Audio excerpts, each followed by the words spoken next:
Guys, look what Joe did today. He made baguettes. Yes. Baguettes. Yes.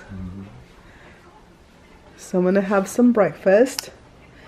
It is Friday, November the 2nd. Okay guys, I feel like Joe trying to kill me. Ever since he got sick, he wanted to right up underneath me. He wanted to sleep on my side of the bed when he go in there lay down in the middle of the day. All of a sudden he want to kiss me up all over my face. I'm like, I think he trying to let me get sick.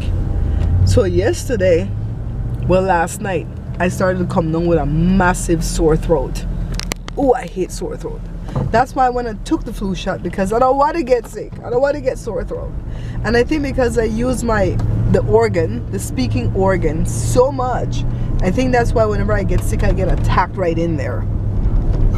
So I'm praying to God now that this sore throat doesn't turn into laryngitis, because you know I need my voice to do these voiceovers in these videos.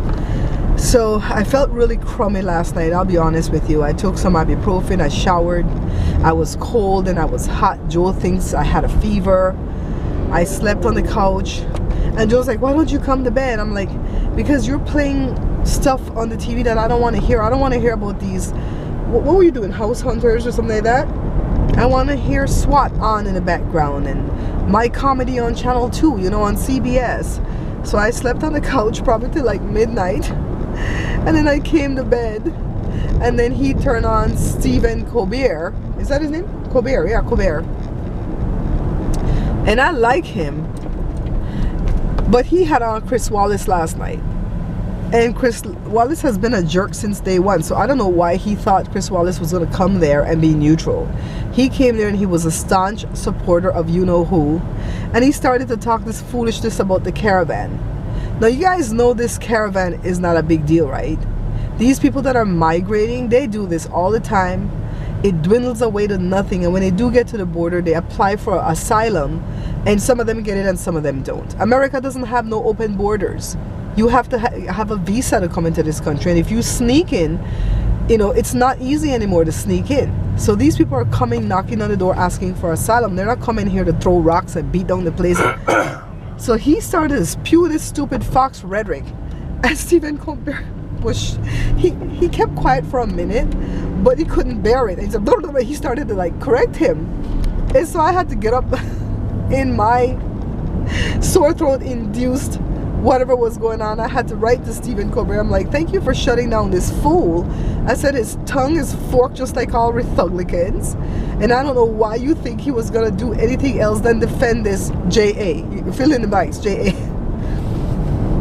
And I'm like, these people, they listen to what's being said on the TV, and they don't try to decide for nothing for themselves.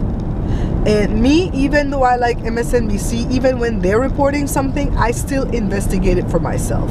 Like when that general came on the TV and said that he was stationed down in Central America, General McCaffrey. He was stationed down in Central America, and he goes places like Guatemala, Honduras. What else did he say before Belize? He said another country before Belize. Then he said Belize. And he goes, and then some other country, he said, I think Mexico. He says, these places are a disaster. And then he says, you have crime, you have hopelessness, you have poverty. Like 4 things he said. And I'm like, dude, you could say that for America too.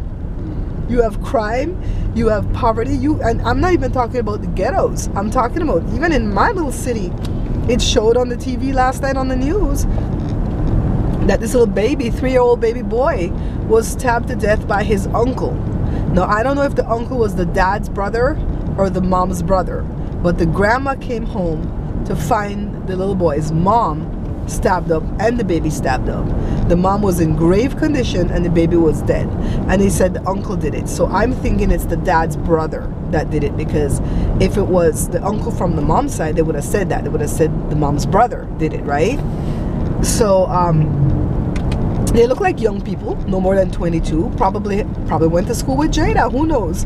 Because Jada has seen a lot of her classmates come up with some negative reports in the newspaper. Yeah, so we're not even talking about the ghetto for high crime and hopelessness and all that stuff. That's everywhere, you know. So, but in certain countries like Guatemala, a lot of the people are starving, you know.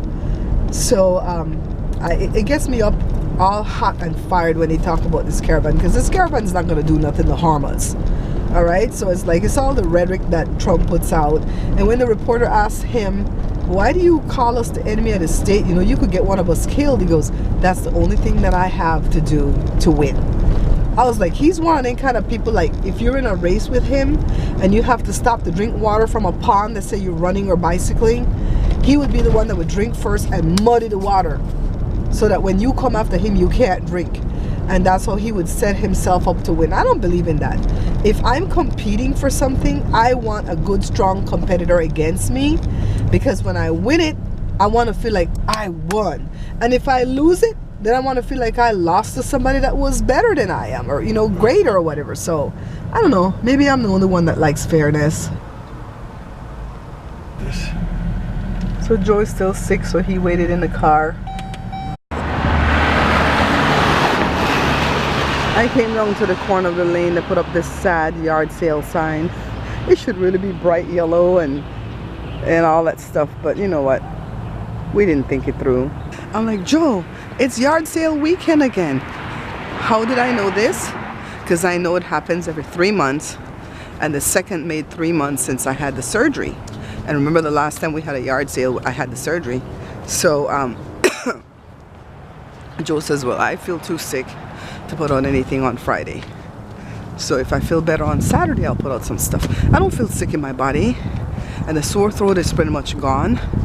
It's just left me with that little bit of a dry throat.